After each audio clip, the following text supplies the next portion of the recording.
Hey, what's up everyone? Cody Brown here from West Virginia Archives and History with today's edition of Mountain State History, Betty Zane.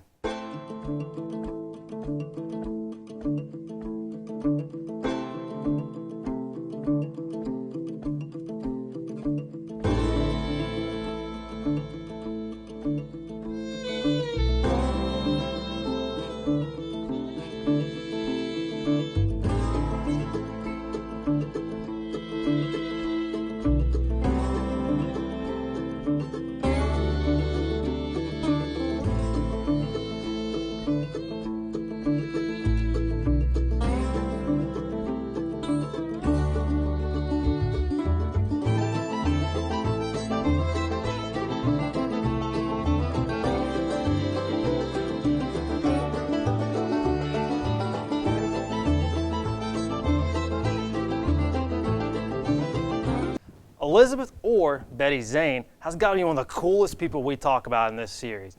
Some refer to September 12, 1782 as the last battle of the American Revolution, which is certainly open to debate. Still, the date's relation to the American Revolution's chronology is not nearly as significant as what occurred at Fort Henry on that late summer day in 1782. Fort Henry, located near present-day downtown Wheeling, West Virginia, served as an American outpost during the Revolution. Those who resided there found themselves besieged by an alliance of Native American British troops. The war along the Atlantic was quiet as negotiations were underway in Paris, which were intended to bring the war to a close following Cornwallis' surrender at Yorktown in 1781. Quiet did not describe this time out west. Colonel William Crawford had led a killing expedition of Native Americans in the upper Sandusky, and native raids on settlers were the deadliest they had been since 1777.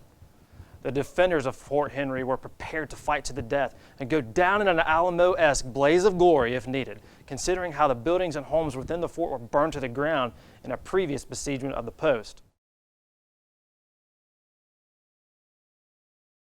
Day one saw the defenders of Fort Henry suppress attempts to batter the fort and burn down buildings with cannon fire, but 'twas the second day of the siege when a legendary heroine cemented her place in history. With ammunition running low on the second day, Betty Zane made her fabled run. Zane volunteered his tribute, allegedly stating, "You have not one man to spare. A woman will not be missed in defense of the fort, and 'tis a better maid than a man should die."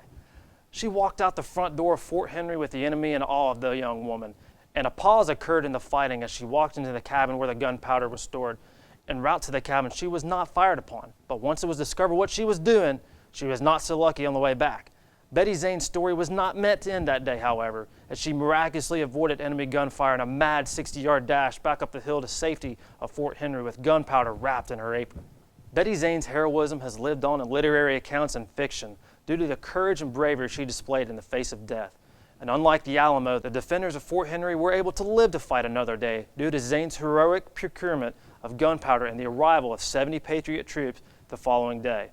Now that you have a little background of Betty Zane's daring run to secure the much-needed gunpowder to defend Fort Henry, we can investigate a few of the photographs from the West Virginia State Archives collection to answer today's DBQs. I'm Cody Brown. For everyone here at West Virginia Archives and History, thanks for watching this edition of Mountain State History, Betty Zane. We'll see you next time.